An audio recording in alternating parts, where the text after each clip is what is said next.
Hello everyone, एक बार फिर से आप सभी का स्वागत है make it easy online platform पर। कैसे हैं आप सभी लोग। तो आज का सेशन उन बच्चों के लिए बहुत इंपॉर्टेंट होने वाला है जिन्होंने कि आरआरबी जेईई सीबीटी 1 क्लियर कर लिया है और सीबीटी 2 में अच्छा स्कोर करने की सोच रहे हैं। तो अगले 10 मिनट में हम एक ऐसा टॉपिक पढ़ने वाले हैं जो कि रिपीटेशन में आरआरबी जेईई सीबीटी 1 हो या फिर आपका 2 हो, वहां पे आपका पूछा जाता है। ठीक है, और ये है बच्चे आपका सिस्टम सॉफ्टवेयर। ठीक है, सिस्टम सॉफ्टवेयर, इसके बारे में जानने से पहले हम ये जानते हैं कि सॉफ्टवेयर है क्या चीज। हम कंप्यूटर को जब पढ़ते हैं, कंप्यूटर का जब बेसिक फंडामेंटल पढ़ते हैं, तो कंप्यूटर के बारे में जो है आपकी दो चीजें आती हैं, कंप्यूटर का हार्डवेयर और कंप्यूटर का सॉफ्टवेयर। ठीक है, तो हार्डवेयर बेसिकली वो चीजें हैं जिनका फिजिकल एग्जिस्टेंस होता है, जो कि भौतिक रूप से हमें दिखाई देती है, हम उसे टच कर सकते हैं। और सॉफ्टवेयर बेसिकली क्या है, जैसे इंसान के शरीर में आत्मा, वैसे ही आपका कंप्यूटर का सॉफ्टवेयर, मतलब कि वो प्रोग्राम जिससे कि ये पर्टिकुलर जो हार्डवेयर है या फिर जो आपका जो फिजिकल कंपोनेंट है कंप्यूटर का, वो काम कर पाते हैं। ठीक है, तो वो चीज बच्चे आपकी क्या होती है, सॉफ्टवेयर होती है। लेकिन हम अगर इसे कंप्यूटर साइंस की भाषा में अगर डिफाइन करेंगे तो किस तरीके से डिफाइन करेंगे, देखो ये होते हैं आपके सेट ऑफ इंस्ट्रक्शन। ठीक है, सेट ऑफ इंस्ट्रक्शन या फिर सेट ऑफ डेटा या फिर प्रोग्राम्स। ठीक है, तो ऐसे प्रोग्राम जो कि कंप्यूटर को रन करने में हेल्प करते हैं, ऐसे इंस्ट्रक्शन जो कि कंप्यूटर को रन करने में हेल्प करते हैं, ऐसा डेटा जो कि कंप्यूटर को रन करने में हेल्प करते हैं, उनके सेट को, उनके समूह को, उनके ग्रुप को क्या कहा जाता है, सॉफ्टवेयर कहा जाता है। ठीक है, और बेसिकली जो बच्चे आपका यूजर है, जैसे कि आप और मैं, जब हम कंप्यूटर को इस्तेमाल कर रहे होते हैं, कंप्यूटर को संचालित कर रहे होते हैं, ठीक है, तो इस तरीके के जो निर्देश होते हैं, डेटा होते हैं, प्रोग्राम्स होते हैं, वो हमारी हेल्प करते हैं। ठीक है, तो इसको किस तरीके से डिफाइन किया जाता है कंप्यूटर साइंस की लैंग्वेज में, वो आपको याद रखना है। बाकी कैटेगरीज की अगर हम बात करें तो इसकी मेनली 2 कैटेगरीज होती हैं। पहला है आपका सिस्टम सॉफ्टवेयर और दूसरा है आपका एप्लीकेशन सॉफ्टवेयर। ठीक है, आज हम सिस्टम सॉफ्टवेयर को पढ़ने वाले हैं, तो सिस्टम सॉफ्टवेयर को देखते हैं कि सिस्टम सॉफ्टवेयर क्या चीज है और क्या क्या इससे एग्जाम में पूछा जाता है। तो सबसे पहले हम डिफाइन ही करेंगे इसे, इसकी डेफिनेशन पढ़ेंगे। एक ऐसा सॉफ्टवेयर जो कि अन्य सॉफ्टवेयर के लिए एक प्लेटफॉर्म प्रदान करता है। प्लेटफॉर्म का मतलब क्या है कि ये बच्चे बेस है। ठीक है, ये क्या है, किसी भी सॉफ्टवेयर के लिए बेस है। ये सबसे पहले जो है आपका काम करता है, उसके ऊपर जैसे आपकी किसी भी बिल्डिंग की फाउंडेशन होती है ना, उसी तरीके से जो है आपका ये बेस है। इस प्लेटफॉर्म पे जो है बाकी सारे के सारे जो सॉफ्टवेयर होते हैं, सारे के सारे जो प्रोग्राम्स होते हैं, उन्हें रन करवाया जाता है। ठीक है, तो इसे थोड़ा सा आपको याद रखना है कि ये क्या है, ये बेस है। उसके अलावा ये हार्डवेयर को और ये आपके सॉफ्टवेयर की रिसोर्सेस को क्या करता है, मैनेज करता है। कंप्यूटर के जितने भी हार्डवेयर होते हैं, जितने भी सॉफ्टवेयर, जितने भी प्रोग्राम्स होते हैं, उन सबको मैनेज करने के लिए, है ना, एक मैनेजर जो है आपका, मैनेजर के जैसे काम करता है सिस्टम सॉफ्टवेयर। ठीक है, तो बेस आपको याद रखना है। जिस भी प्रकार के हम प्रोग्राम्स अपने कंप्यूटर पे चलाते हैं, और सिर्फ पर्सनल कंप्यूटर की बात नहीं हो रही है, हर वो डिजिटल जो इलेक्ट्रॉनिक चीज है जिसमें कि किसी सॉफ्टवेयर का इस्तेमाल किया जा रहा है, ठीक है, उसको बच्चे बिना सिस्टम सॉफ्टवेयर के नहीं बनाया जा सकता।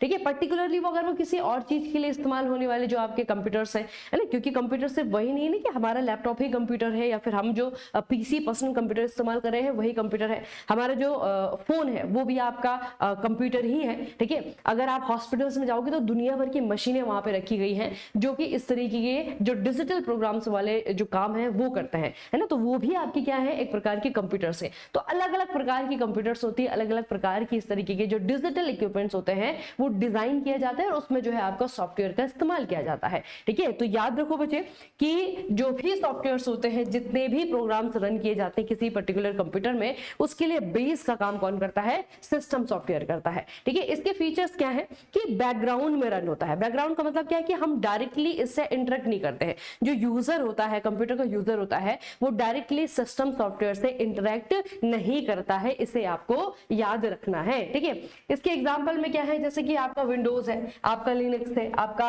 एप्पल का मैकओएस है, या फिर आपका मोबाइल फोन का, स्मार्टफोन का एंड्रॉइड है। ठीक है, तो बेसिकली आपकी क्या है, ये बैकग्राउंड में रन करने वाले, बैकग्राउंड में चलने वाले सॉफ्टवेयर्स हैं, और इनसे जो यूजर होता है वो कभी भी डायरेक्टली इंटरेक्ट नहीं करता है। ठीक है, ये बच्चे आपको याद रखना है। अब बात करते देखते हैं सिस्टम सॉफ्टवेयर के प्रकार के, कि कितने प्रकार का सिस्टम सॉफ्टवेयर होता है। सबसे पहले आता है ऑपरेटिंग सिस्टम। सबसे पहले क्या आता है? Main manager. ठीक है, ऑपरेटिंग सिस्टम क्या है? मेन मैनेजर है बच्चे। जितने भी प्रोग्राम्स होते हैं उनका ये मास्टर कंट्रोलर है। ठीक है, मास्टर कंट्रोल प्रोग्राम इसे कहा जाएगा। जैसे कि आपका माइक्रोसॉफ्ट कंपनी का विंडोज है, ठीक है, आपका जो है एप्पल कंपनी का मैकओएस है, एक जो है आपका ओपन सोर्स ऑपरेटिंग सिस्टम है, मतलब कि इसको कोई भी व्यक्ति जो है अपने अकॉर्डिंग क्या कर सकता है? अमेंड कर सकता है, चेंज कर सकता है। ये आपका लिनक्स हो गया। ठीक है, आईफोन में जो आप आईफोन रन करते हैं, आईफोन चलाते हैं, आपके आईफोन में जो ऑपरेटिंग सिस्टम है वो आपका iOS है ना। तो इस तरीके से जो है आपका हर आप पर्सनल कंप्यूटर देख लो, है ना, मिनी कंप्यूटर में जितने भी आपके वेरिएंट है उन सब में जो है आपका बच्चे एक ऑपरेटिंग सिस्टम लगा हुआ है। ठीक है, और वही आपका क्या है? मेन प्रोग्रामर है। उसके बाद है आपका डिवाइस ड्राइवर। आप लोगों ने अगर बायोलॉजी पढ़ी है ना बच्चे, बायोलॉजी में हम एक हमारे शरीर में जो है आपका एक ग्लैंड होती है जिसे पिट्यूटरी ग्लैंड कहते हैं, जो कि हमारे शरीर में बाकी जितनी भी ग्लैंड्स होती हैं उन सबको रेगुलेट करती है। वैसे ही जो है ऑपरेटिंग सिस्टम काम करता है। ठीक है, रिलेट करने के लिए याद रखो कि ऑपरेटिंग सिस्टम कैसे काम करता है। ठीक है, उसके अलावा दूसरा जो सिस्टम सॉफ्टवेयर है वो है आपका डिवाइस ड्राइवर। बेसिकली जो हम हार्डवेयर इस्तेमाल करते हैं ना, हमारा माउस हो गया, कीबोर्ड हो गया, है ना, मॉनिटर हो गया, तो ये जितने भी हार्डवेयर इस्तेमाल हो रहे हैं इनके अंदर भी क्या होता है? सॉफ्टवेयर होता है। ठीक है, और उनके सॉफ्टवेयर को रन कराने वाले जो सॉफ्टवेयर्स होते हैं उन्हें ड्राइवर्स कहा जाता है। क्या कहा जाता है? ड्राइवर्स कहा जाता है, डिवाइस ड्राइवर। जैसे कि अगर आप देखो, इसका सबसे अच्छा जो एग्जांपल है, जो एग्जाम में कई बार जो है फुल फॉर्म के रूप में पूछा जाता है, जीपीयू। ये जीपीयू क्या है? ये है ग्राफिक्स ड्राइवर। ठीक है, ये जो ग्राफिक ड्राइवर है बेसिकली हमारे जितने भी चीजें हम जब मॉनिटर इस्तेमाल करते हैं, स्क्रीन इस्तेमाल करते हैं ना, तो स्क्रीन पे हमें इमेजेस दिखाई देती हैं, स्क्रीन पे हमें वीडियो दिखाई देती है ना। तो उन इमेजेस को रन करवाने में कौन हेल्प करता है? ये ड्राइवर्स होता है बच्चे। ठीक है, उन वीडियोस को रन करवाने में कौन हेल्प करता है? ये ड्राइवर होता है। ठीक है, इसी तरीके से जो है आपका ऑडियो ड्राइवर होते हैं, ऑडियो ड्राइवर जो है आपका अलग से काम करता है ना। हर चीज के लिए जो है आपका अलग से ड्राइवर काम करते हैं। तो याद रखो कि जो डिवाइस ड्राइवर है वो बेसिकली हार्डवेयर उपकरणों में होता है। ठीक है, हार्डवेयर उपकरणों को नियंत्रित करने वाले जो ड्राइवर्स होते हैं, जो प्रोग्राम्स होते हैं, उनको डिवाइस ड्राइवर कहा जाता है। एग्जाम्पल आपको याद रखना है। उसके बाद है आपका यूटिलिटी सॉफ्टवेयर। ये जो सॉफ्टवेयर होते हैं ये हमारी जो कंप्यूटर सिस्टम है उसको जो है सर्विस प्रोवाइड करवाने के लिए होता है, उसकी सिक्योरिटी के लिए होता है। तो बेसिकली यूटिलिटी सॉफ्टवेयर, इनको हम कैसे याद रखेंगे? ये रख रखाव के लिए होता है, मेंटेनेंस के लिए होता है ना। सिस्टम जो है हमारा सही से वर्क कर रहा है कि नहीं कर रहा है, इसकी जो परफॉर्मेंस है कहीं वो कम तो नहीं हो रही है। ठीक है, तो इस तरीके की चीजों को देखने के लिए जो है आपका क्या होता है? यूटिलिटी सॉफ्टवेयर होता है। और इसमें आपका सबसे अच्छा एग्जांपल क्या है?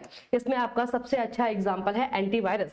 ठीक है, जितने भी जैसे डिस्क मैनेजर होता है, जैसे कि आपका हमारे जो बैकअप है या फिर जो अनवांटेड फाइल्स है उनको क्लियर करने के लिए जो है आपके क्लीन अप ड्राइवर्स होते हैं, है ना, वो सारे के सारे आपके क्या है? यूटिलिटी सॉफ्टवेयर्स है। डिस्क डिफ्रेगमेंटर ये भी जो है आपका यूटिलिटी सॉफ्टवेयर है। ठीक है, तो इस तरीके की जो चीजें हैं उन सभी को जो है हम इस्तेमाल करते हैं अपने सिस्टम को मेंटेन करने के लिए। ठीक है, इनको यूटिलिटी सॉफ्टवेयर कहा जाता है। उसके बाद में आपका एक वीआईपी सॉफ्टवेयर है। वीआईपी सॉफ्टवेयर बेसिकली इनमें से जो है आपके दो है। कौन से? एक तो बच्चे आपका ये ऑपरेटिंग सिस्टम है, ये बहुत इंपॉर्टेंट है, इसको अलग से मैंने आपको बताया हुआ है। उसके बाद में आता है आपका लैंग्वेज ट्रांसलेटर। अब ये किसके लिए लैंग्वेज को ट्रांसलेट करेगा? सीपीयू के लिए। ठीक है, आपको पता है ना कि जो सीपीयू है जब आप उसे एक तरीके के डायरेक्शंस देते हैं, जब आप इनपुट जो है आपका कंप्यूटर के अंदर फीड करते हैं तो आप तो अपनी भाषा में दे देते हैं, लेकिन सीपीयू को आपकी भाषा नहीं समझ में आती है, सीपीयू को प्रोग्रामिंग लैंग्वेज नहीं समझ में आती है, तो सीपीयू को उसकी भाषा में यानी कि जो बाइनरी लैंग्वेज का वो जो इस्तेमाल करता है, वो जो समझता है, उस भाषा में कन्वर्ट करने के लिए जो है क्या होते हैं? ट्रांसलेटर होते हैं। और ये भी क्या है? एक प्रकार के प्रोग्राम ही है, ये भी सॉफ्टवेयर है। ठीक है, तो लैंग्वेज ट्रांसलेटर्स में बच्चे आपके कौन कौन से आते हैं? जो असेंबलर है, ठीक है, आपका इंटरप्रेटर है, आपका कंपाइलर है। तो बेसिकली ये जो हाई लेवल लैंग्वेज होती है यानी कि इंसानी लैंग्वेज के बहुत ज्यादा नजदीक जो भाषा होती है उसे मशीन कोड या फिर मशीन लैंग्वेज में कन्वर्ट करने का काम इनका होता है। तभी सीपीयू हमारी बात समझ पाता है और फिर उसे आगे प्रोसेस कर पाता है। ठीक है, तो ये बच्चे आपको टाइप्स याद रखने हैं। उसके बाद जो है आपका जो क्वेश्चन आपका आ सकता है वो है आपका वर्सेस से, कि एप्लीकेशन सॉफ्टवेयर और सिस्टम सॉफ्टवेयर दोनों में डिफरेंस डिफरेंस क्या क्या है, की डिफरेंस क्या है दोनों में। तो सबसे पहले सिस्टम सॉफ्टवेयर की अगर हम बात करें तो ये जो है आपका कंप्यूटर को चलाता है। मतलब अगर सिस्टम सॉफ्टवेयर नहीं है ना तो आपका जो कंप्यूटर है बस वो प्लास्टिक का डब्बा है। ठीक है, क्या है, प्लास्टिक का डब्बा है, वो तो काम ही नहीं करने वाला। ये क्या है, पूरे सिस्टम को चलाने वाला जो सॉफ्टवेयर है, जो प्रोग्राम है, उसे हम सिस्टम सॉफ्टवेयर कहते हैं। विंडोज 10, लिनक्स हो गया, मैक ओएस हो गया, है ना, ये सारे के सारे जो है आपके एग्जांपल हैं। उसके बाद है आपका एप्लीकेशन सॉफ्टवेयर। एप्लीकेशन सॉफ्टवेयर क्यों डिजाइन किए गए हैं, कुछ पर्टिकुलर काम करने के लिए। आपके मोबाइल फोन में इंस्टाग्राम है, आपके मोबाइल फोन में क्या है, व्हाट्सएप है, लेकिन अगर आप व्हाट्सएप डिलीट कर दोगे, इंस्टाग्राम डिलीट कर दोगे तो क्या होगा, आपका फोन तभी भी काम करेगा। ऐसा तो नहीं है कि फोन डेड हो जाएगा, फोन तो तभी भी काम करेगा, है ना। तो ये बच्चे आपको याद रखना है कि कुछ पर्टिकुलर चीजों के लिए जब हम किसी पर्टिकुलर एप्लीकेशन का इस्तेमाल करते हैं, किसी पर्टिकुलर सॉफ्टवेयर का इस्तेमाल करते हैं, वो जो है आपका क्या होता है, एप्लीकेशन सॉफ्टवेयर होता है। ये डिजाइन किए जाते हैं यूजर को परफॉर्म करने के लिए कुछ स्पेसिफिक टास्क, जैसे कि टाइपिंग के लिए, है ना, ब्राउजिंग के लिए, एडिटिंग के लिए, बहुत सारे हम अभी जो है एप्लीकेशन सॉफ्टवेयर इस्तेमाल करते हैं। एप्लीकेशन जो प्रोग्राम्स होते हैं उनका इस्तेमाल करते हैं। माइक्रोसॉफ्ट वर्ड हो गया, ठीक, आपका गूगल क्रोम हो गया इंटरनेट ब्राउज करने के लिए, ठीक है, आपका एडोब फोटोशॉप हो गया फोटोज को एडिट करने के लिए ना। तो बहुत सारे ऐसे एप्लीकेशन सॉफ्टवेयर होते हैं जिनको हम अलग अलग काम को करने के लिए इस्तेमाल करते हैं। लेकिन उनसे ऐसा नहीं होता कि अगर आप एमएस वर्ड जो है अगर आप डिलीट कर दो तो आपका पूरा का पूरा सिस्टम बंद हो जाएगा, ऐसा नहीं होता है, ठीक है। लेकिन जो सिस्टम सॉफ्टवेयर है, अगर ये नहीं होगा तो आपका कंप्यूटर सिर्फ और सिर्फ क्या है, प्लास्टिक का एक डब्बा है, ठीक है, उसके अंदर कोई भी आत्मा नहीं है। बच्चे इसे याद रखना। अच्छा, क्वेश्चन किस तरीके से पूछा हुआ था, तो क्वेश्चन में थोड़ा सा मैंने ट्विस्ट डाला है। वैसे आरआरबी जेईई सीबीटी 2 के जो पीवाईक्यूज है वो मैंने आपको करवा लिए हैं। अगर सेशन अभी तक नहीं देखा है तो जल्दी से जाओ चैनल पे, जो है आपका लाइव वाला सेशन में आपको आरआरबी जेईई सीबीटी 2 जो 2025 में जितने भी क्वेश्चन आए थे सारे के सारे एक ही सेशन में मिल जाएंगे। अब यहाँ पे देखो, निम्नलिखित में से कौन सा सिस्टम सॉफ्टवेयर का उदाहरण नहीं है, किसको बताना है, आप लोग मुझे बताओगे, ठीक है। यहाँ पे विंडोज है, यहाँ पे आपका लाइनक्स है, यहाँ पे आपका मैकओएस है, और चौथा ऑप्शन में आपको दे रही हूँ व्हाट्सएप, ठीक है। व्हाट्सएप जो है आपका चौथा ऑप्शन है। इन चारों में से आपको मुझे बताना है कि सिस्टम सॉफ्टवेयर का एग्जाम्पल नहीं है। कैसे करोगे, आप मुझे कमेंट सेक्शन में जो है आपका लिख करके बताओगे कि ma'am this is the answer. उसके अलावा कुछ हाई टॉपिक में आपको बताती हूँ, ऐसा टॉपिक जहां से कि बहुत ज्यादा रिपीटेडली क्वेश्चन आते हैं, तो वो है बच्चे आपका ट्रांसलेटर प्रोग्राम्स, ठीक है। ट्रांसलेटर प्रोग्राम अभी मैंने आपको बताया था ना कि ये भी क्या है, एक प्रकार के सॉफ्टवेयर है। इसमें आता है आपका कंपाइलर और इंटरप्रेटर, ये दोनों एक ही काम करते हैं। बेसिकली जो हाई लेवल लैंग्वेज है उसको मशीन लैंग्वेज में कन्वर्ट करने का काम करते हैं, लेकिन अलग अलग तरीके से। अगर हम बात करें बच्चे, ये दोनों ही सिस्टम सॉफ्टवेयर है। कंपाइलर की अगर हम बात करें तो ये ट्रांसलेट तो करता है, लेकिन ये पूरे के पूरे प्रोग्राम को जो है एक ही बारी में ट्रांसलेट कर देता है। जो इंटरप्रेटर है इसको थोड़ा सा कह सकते हैं कि थोड़ा स्लो है, ये ट्रांसलेट करता है लेकिन ये लाइन बाय लाइन ट्रांसलेट करता है, ठीक है। तो दोनों का काम ही बच्चे ट्रांसलेशन का है, लेकिन तरीका दोनों का अलग है, ठीक है। इन दोनों की डेफिनेशन आपको याद रखनी है। उसके बाद आता है आपका असेंबलर। असेंबलर भी जो है आपका ट्रांसलेटर प्रोग्राम है, ये भी आपका जो है सिस्टम सॉफ्टवेयर का प्रकार है, लेकिन इसका काम क्या होता है, जो असेंबली लैंग्वेज है उसको कन्वर्ट कर देता है मशीन लैंग्वेज में, ठीक है। तो तीनों ही ट्रांसलेटर प्रोग्राम के बारे में आपको पता होना चाहिए, बहुत बेसिक सी चीज बच्चे आपकी ये है। उसके बाद में एक और आता है, वो है आपका BIOS, basic input output system से कहा जाता है। बेसिकली ये क्या है, ये है आपका फर्मवेयर, ठीक है। फर्मवेयर क्या होता है, किसी भी हार्डवेयर का सॉफ्टवेयर। फर्मवेयर का मतलब क्या है, किसी भी हार्डवेयर का सॉफ्टवेयर। ये आपका एक फर्मवेयर है, सिस्टम सॉफ्टवेयर का ही प्रकार है। Use during the booting process. Booting process का मतलब है कंप्यूटर का ऑन होना। कंप्यूटर को जो है हम दो तरीके से ऑन कर सकते हैं। एक तो कंप्यूटर जो है 2-3 दिनों से बंद पड़ा हुआ है, ठीक है, और मैं उसे स्टार्ट कर रही हूँ। पहले स्विच ऑन किया, फिर यूपीएस ऑन किया, फिर जो है सीपीयू ऑन किया, ठीक है, फिर जो है मॉनिटर ऑन हुआ, फिर धीरे धीरे जो है बाकी जो पेरिफेरल लगे हुए थे सारे के सारे ऑन हुए, ठीक है। एक तो ये होती है मतलब कि मैंने कंप्यूटर को ऑन किया, ये होती है बूटिंग की प्रोसेस ना। बूटिंग की भी जो है आपकी दो प्रकार की होती है ना, कोल्ड बूटिंग भी होती है, वार्म बूटिंग भी। वार्म बूटिंग में हम क्या करते हैं, कभी कभी क्या होता है, पीसी इस्तेमाल करते समय, लैपटॉप इस्तेमाल करते समय, या फिर हमारा मोबाइल फोन इस्तेमाल करते समय वो हैंग करने लगता है और हम अपने फोन को क्या कर देते हैं, रीस्टार्ट कर देते हैं। शुरू से नहीं ओपन करते हैं, वहीं से जो है दोबारा से रीस्टार्ट करते हैं। तो इस तरीके से आपको याद रखना है कि जब बूटिंग की प्रोसेस होती है, कंप्यूटर ऑन हो रहा होता है, उस समय जो आपका बेसिक इनपुट आउटपुट सिस्टम है ये एक फर्मवेयर है, ठीक है, हार्डवेयर का सॉफ्टवेयर है, और यहीं से जो है कंप्यूटर शुरू होना स्टार्ट होता है। यही जो बेसिक इनपुट आउटपुट सिस्टम है ये देखता है, जाता है सीपीयू के अंदर, जाता है आपका कंप्यूटर के अंदर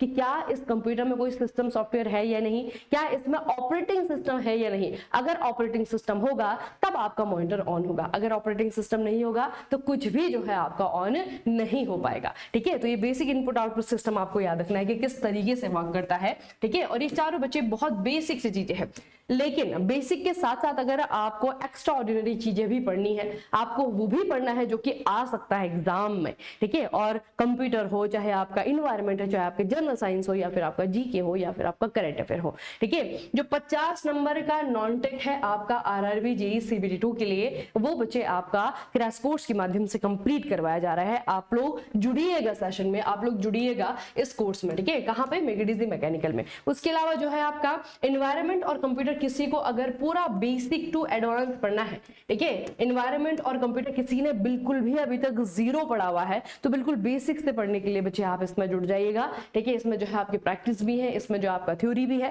ठीक है, और साथ में अगर सिर्फ इन्वायरमेंट आपको पढ़ना है, ठीक है, और आपको लेक्चर नहीं देखने हैं, तो ई बुक भी इसकी मौजूद है। ठीक है, बाकी टेस्ट सीरीज तो आपको मिल ही जाएंगे, टेस्ट सीरीज भी आपकी है। ठीक है, जो कि आपकी बिल्कुल सेपरेटली नॉन टेक के लिए हमने डिजाइन की हुई है। तो आरआरबी जेईई सीबीटी 2 की जो है नॉन टेक्निकल के टेस्ट सीरीज भी अवेलेबल है। ये सब कुछ कहां पे मिलेगा? Make it easy mechanical. ठीक है, मेक इट इजी मैकेनिकल। बच्चे मोबाइल एप्लीकेशन है, डाउनलोड नहीं किया है तो कर लीजिएगा, क्योंकि नॉन टेक्निकल अगर आपको अपना तैयार करना है सीबीटी 2 के लिए तो बहुत सारे अच्छे अच्छे ऑप्शन जो है हमने यहाँ पे क्रिएट किए हुए हैं। ठीक है, चलिए फिर आज का सेशन यहीं पे समाप्त करते हैं। मिलेंगे आपको नेक्स्ट वीडियो में नेक्स्ट टॉपिक के साथ में। तब तक के लिए पढ़ते रहिए, बढ़ते रहिए, अपना खूब सारा ख्याल रखिएगा। आप सभी का बहुत बहुत धन्यवाद।